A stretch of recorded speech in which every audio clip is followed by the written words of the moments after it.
Today is Wednesday. Monday I went to Wimborne, and as you saw by the title of the last video, I managed to cook my batteries in the Transit due to the alternator failing.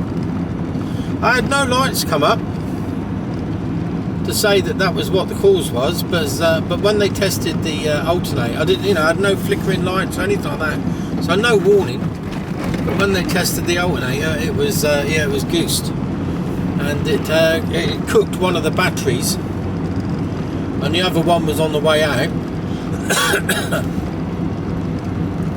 which would explain why because I can't smell nothing, so I've got no smell due to when I had COVID a couple of years back, and lost my sense of smell, so I couldn't smell anything other than the fact that my seat was getting on the Ford Transit.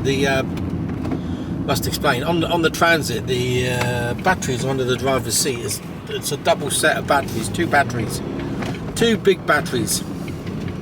Why they need two big batteries, I'm not entirely sure. But anyway, two big batteries,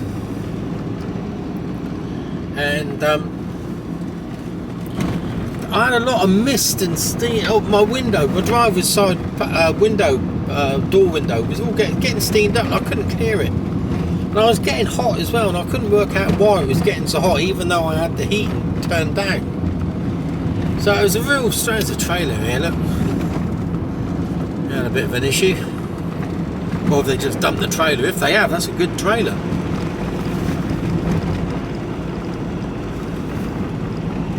So yeah, bit of a.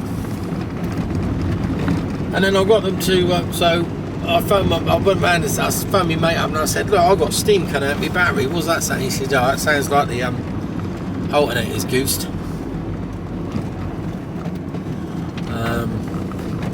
Leave it with me. I'll let you know when you can bring it in, because I'm pretty chocker at the moment. And then yesterday morning I got a phone call. He said, "Look, bring it on round now. We can do it now for you." I said, "Well, if you're sure, bring it round." I said, yeah. So I went round there, left it with him, expecting it to be a couple of days, Don't like to rush him. Then he phoned me back and he said, "Right," he says, "as long as you're sitting down," he says, "the alternator is," I can't remember how much it was, but 240, 50 quid.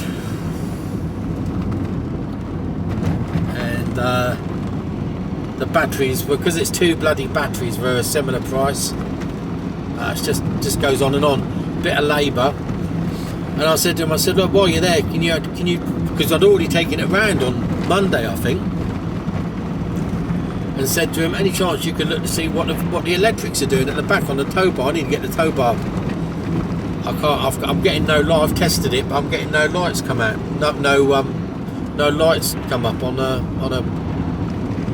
light board." He says, "Right, I've got a tester." We plugged it in. He said, yeah, you've got no lights on it." "Yeah, I know that." He said, "I'll take a look for you." So I said, "Oh, can you have a look at that while you're there?" And he said, yeah. And what had happened was that the cable was totally corroded and broken in several places, which hence the reason I was getting nothing through. So he ran a new cable and put a new socket on the end, so I can collect my trailer on Friday. So we're off at the moment to go and get a rear number plate for the van. I've got one for the car, but I haven't got one for the van.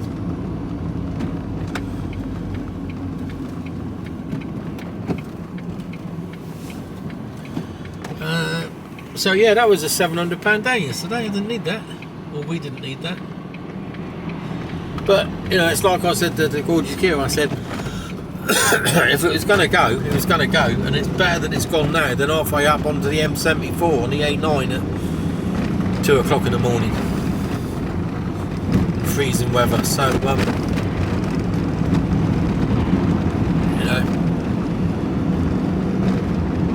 be grateful for small mercies, eh?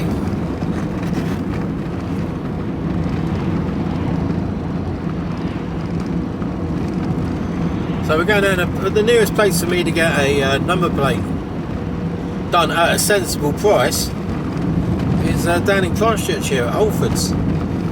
We got a car parts place here in New Milton, but they're bloody expensive. It's like, I'm not. I know it's convenient, but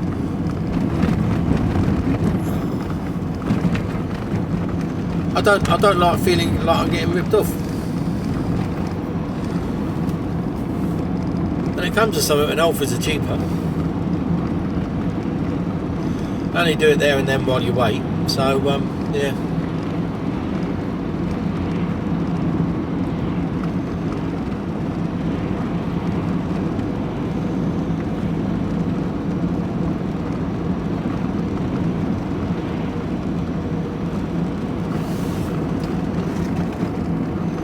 Could do something. I've only had coffee this morning.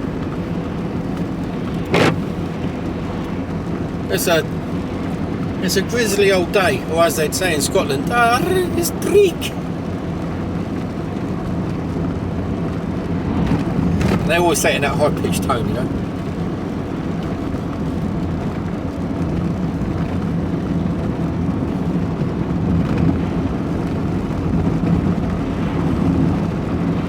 And I wanted to give the van a bit of a test run in case it sort of sets fire to it, so I'm thinking, there was, when I stopped, I could hear it sizzling, and there was steam coming out from underneath the seat. Of course, I couldn't, you know, if I had a sense of smell, I suspect you could have smelt it, you know. Cooking batteries do tend to smell a bit.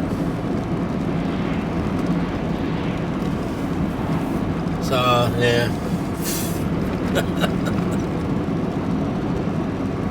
A pain in the arse. I'm bloody starving.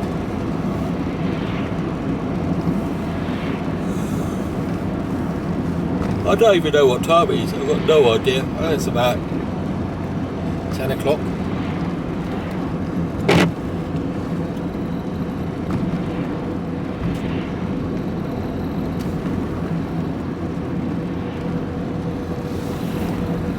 I've also got to go out to our caravan today because we've got the caravans up for sale on Auto Trader.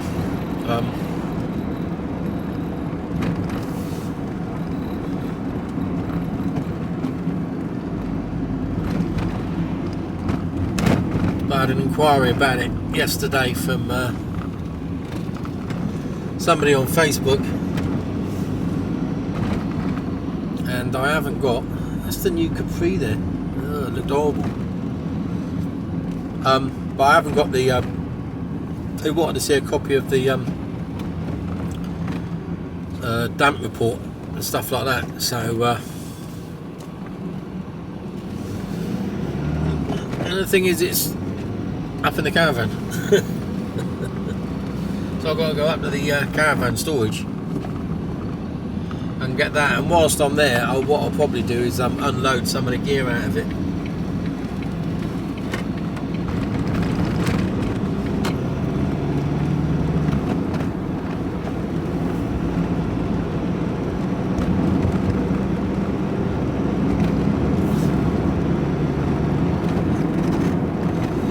Yeah, no, nothing exciting happening. We still haven't heard nothing. We spoke to our broker just on yesterday, I think it was. He said, "You're not chivvy something along," and he said, "Look, we're about to hear something any day now. Any day now. Won't be much longer. Hang on in there. Hang on in there. If it was bad news, you'd have known by now." Yeah, all right, but it's doing us in.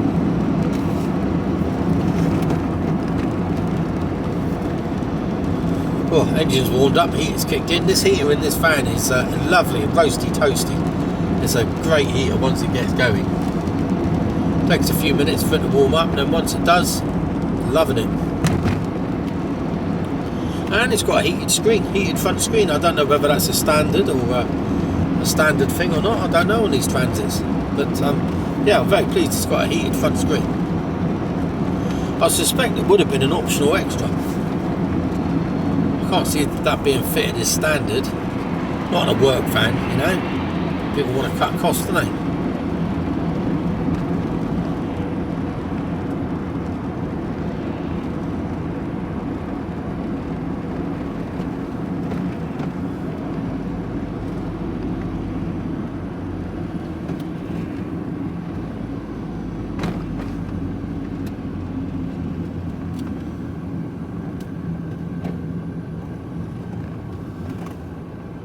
So we've also got the Range Rover in for CV joint or CV boot replacement, which sounds like I think I said before, sounds like it's a really simple job. It's just replacing a rubber gator, isn't it? No. Well, it is if nothing's seized up. None of the bolts to get the gator off are seized up. But you've got to drop components to get the gator off.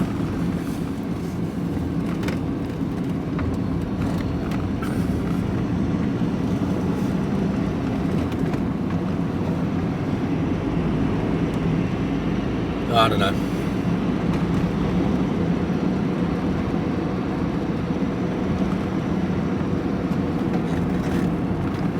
So coming into Christchurch,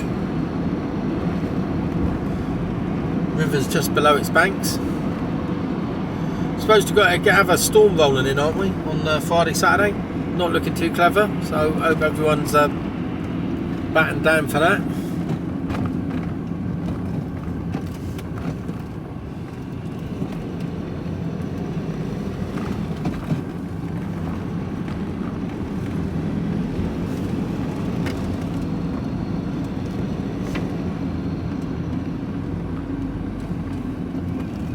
For the old bus to go across.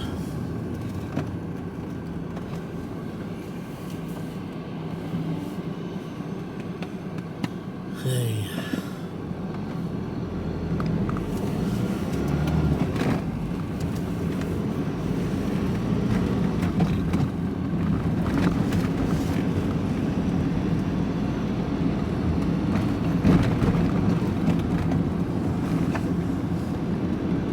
They've got the building down. I think I've seen it with the old police station to my right. That's all come down now.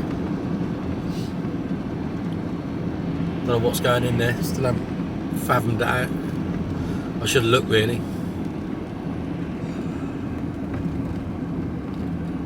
I could probably put money on it. There's going to be retirement homes, retirement flats. It's not like they build flats for young people, is it?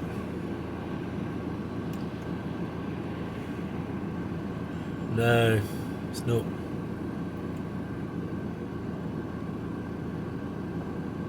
I was talking to somebody yesterday about Scotland and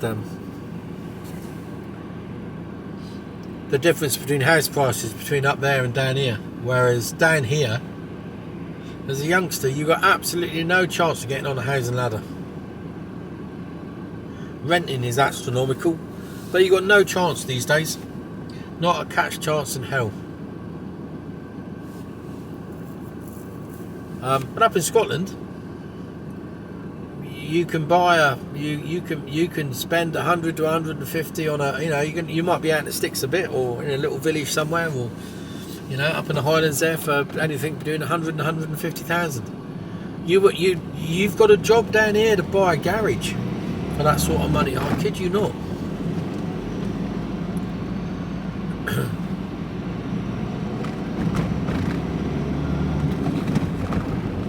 It's just not a...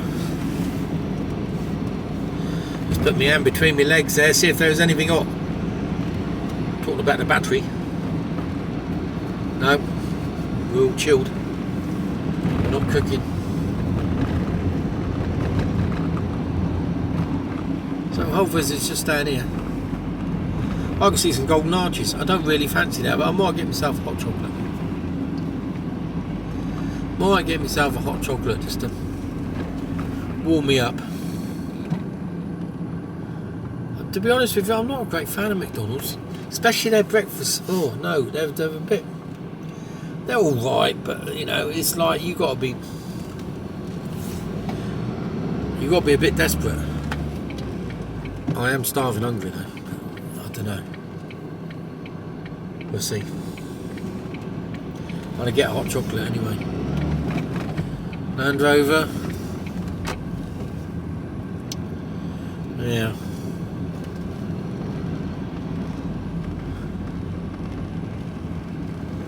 Oh, it's busy. got it all going on in here. Oh no. Can I get in here somewhere? Yeah.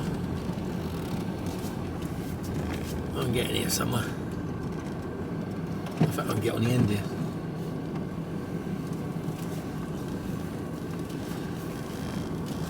Let's get on the end. Get up as far as I can. That'll do me. Right, speak to you all in a bit. Cheers. Hello.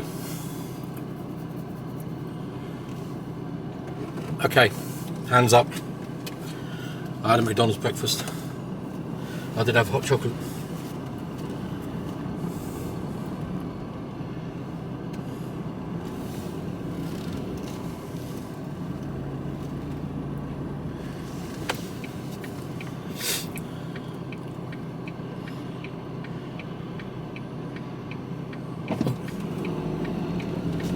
Let me out, cheers mate.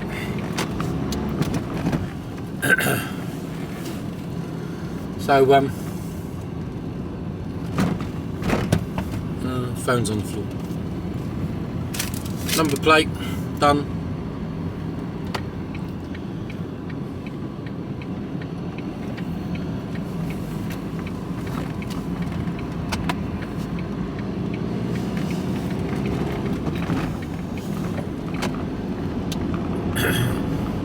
Felt sorry for the girl that was serving me.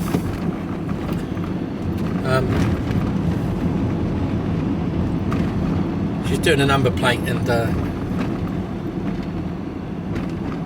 somebody kept trying to get her on the intercom type thing. In the end she said, I'm busy with a customer, and she just like sighed at me. I said, oh, you short staffed then?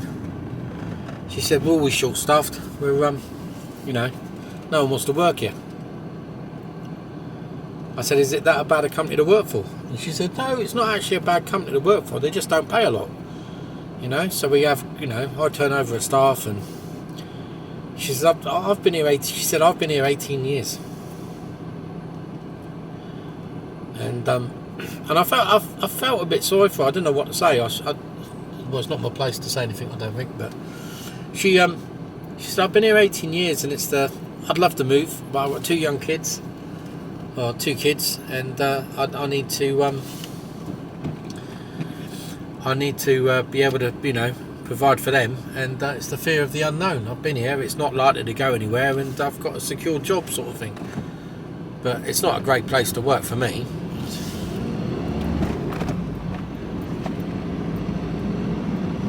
And it's a shame, and it's this fear, it's this fear that people have of, I don't want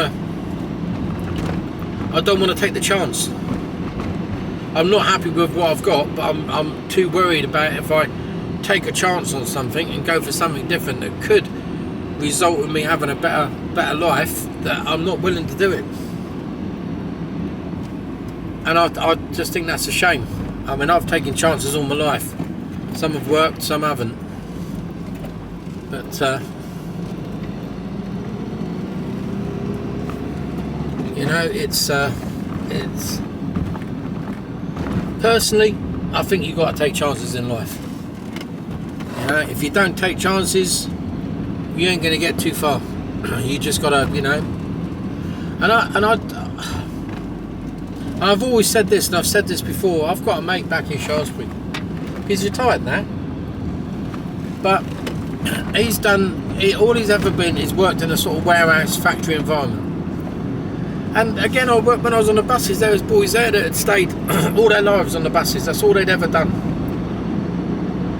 And it wasn't because it was a fantastic wage, because it wasn't.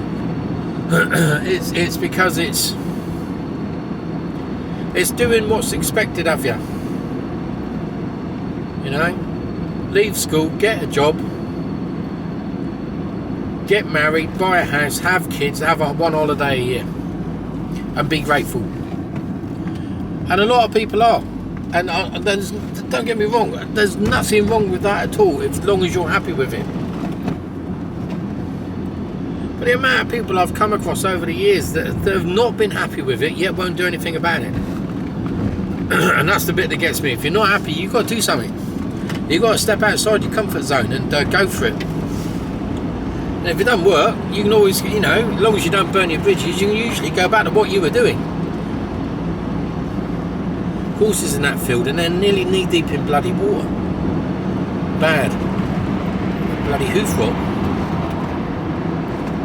Oh, I don't know. It just life's too short. You don't want to be passing you by and then going, oh, I wish I'd done this. Explore every opportunity that crosses your path and go for it. Sometimes you just got to have a leap of faith into the unknown and just go with both feet and take a jump. I know the gorgeous Kira is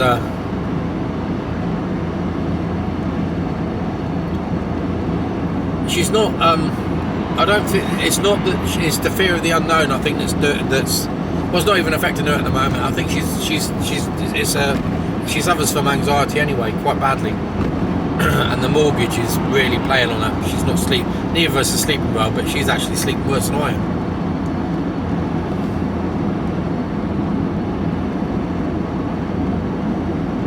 I only go straight here, go through town, and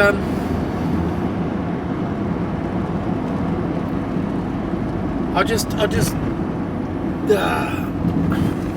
you got to go for it. Well, I have anyway. It's just the way I'm made up, you know. I'm not. Oh, that was probably a bad idea, my friend. I wouldn't have a van coming around there. No, maybe not. I thought I saw a van with its signal on.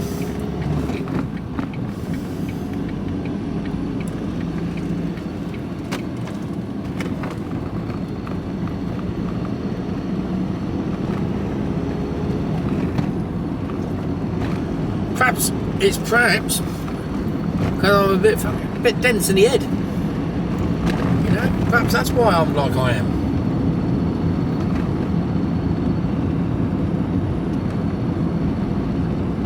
You know, perhaps it's because I'm stupid. You know, I've failed more times than I've succeeded. But I keep going. I pick myself up and go again. Who knows if Scotland's going to work? You know, we like to think it does. All the best laid plans, they can go to shit straight away if it, you know. You know, I've spent the last 3-4 years when we decided that, you know, that we were going to do something like this. I've spent the last 3 or 4 years looking at different income sources that we can do from a small holding, what we can do, how we can do it, pros and cons, what's going to make us money, what's going to help us, what's going to add value to what we're doing. And it's not like we've just sort of gone one day. We've gone, oh yeah, we're going out to Scotland, we're going to buy a place with a good few acres and we're going to try and have a go at making something work. No, we've done a lot of research. Don't think that we're going into this with our eyes closed. They're fully open. We know all the pitfalls. We know we're also fully aware we're going to be hemorrhaging money for the first 3-4 years. And we can do that. We can do that.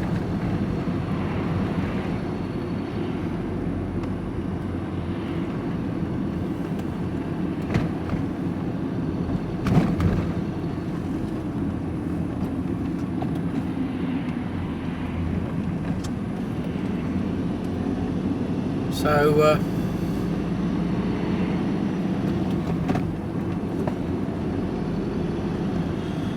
yeah, it's you know, we're again, it is a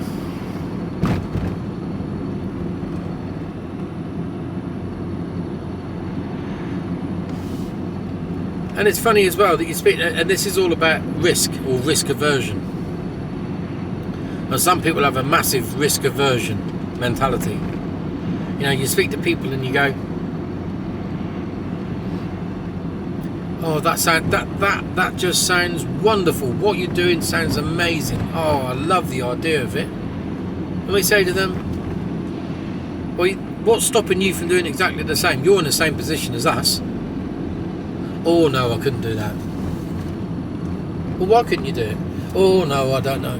But you just said it sounds like a wonderful idea, and you think it's brilliant, and you love it. So why can't you do it? Oh no. It makes me laugh because it's that risk aversion, isn't it? People are too scared sometimes of taking that step just to move one bit further forwards. See, that was an old people, not old people like I don't know what it was. It's bloody closed though. I'm sure it was a meeting place for. They've closed it down. Oh,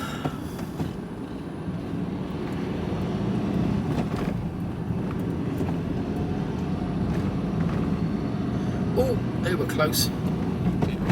And again, jeez. Blue car, he drives down the white line, look. Well, over the white line. Carries on doing that, he's going to lose a wing mirror. There's a baker's along here somewhere, just up here. Really good. They do a fantastic lardy cake. There's quite a few bakers along here now. Is it on the corner? No, maybe I've missed it. Must have missed it. Gone past it. Come on in.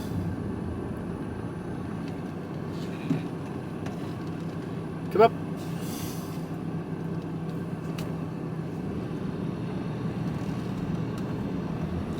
Bamboo Indian restaurant. That used to be well, what did that used to be in there? It was a pub. It's yeah, it wasn't a very nice pub.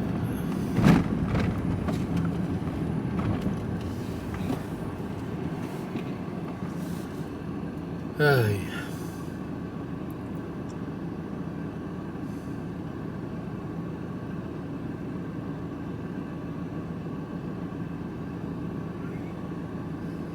The Paddle. Nice place to go for breakfast. Expensive for what it is. Yeah, I feel sorry for people that are just not well, no, it's not that I feel sorry, but it's not the way I am. I think I've influenced the gorgeous Kira, so it'll be I know I have, and she's fully supports it and wants to do it. But I think if you'd have asked her, you know, maybe 10-15 years back whether she'd want to do it, she'd say no. And I know that because her ex-husband, well, she's travelled all around the world with her ex-husband. You know, they travelled around a bit. And he wanted to emigrate to Australia, but she didn't. And it wasn't because, and she says that it wasn't because she.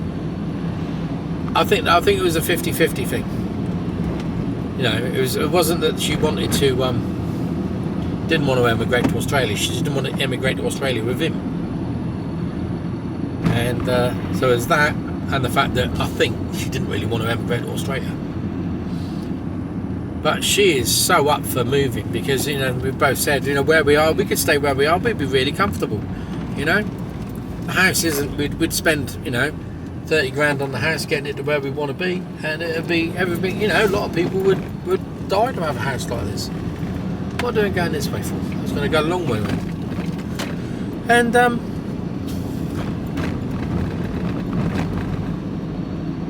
on a roll with talking. So it's balancing that risk aversion. She's right up for, because we were going to go to France, remember, when I first started talking about this. And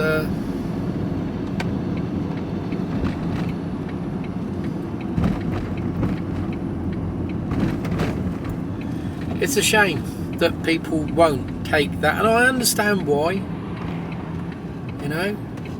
You know, some people could say that I've either been foolish or reckless with some of my decisions and life choices. And if I was really being honest, then yes, I have been, maybe. But it's always been, for me, it's always been a learning curve, and I've always got through it, and I've always learned from mistakes and pushed forwards.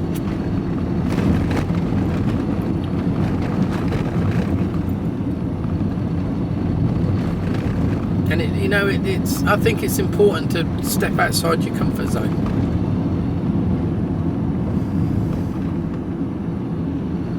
Cyclist. Well, he's got a big vest up top on. I can't get by him.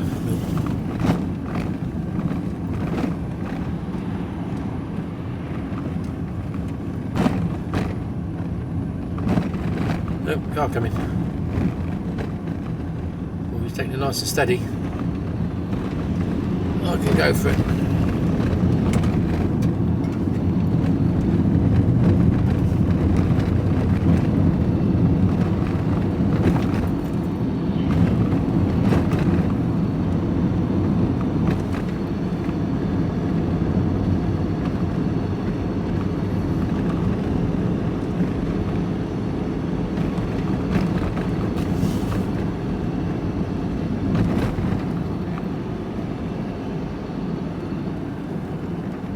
So there you go.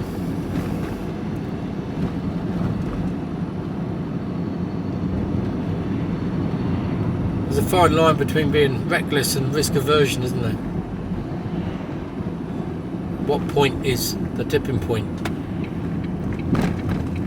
So the question I have, if you're still watching this, what's your take on it? How risk averse are you? Have you done anything that you felt was risky? Took a chance and it's paid off, or took a chance and it's failed?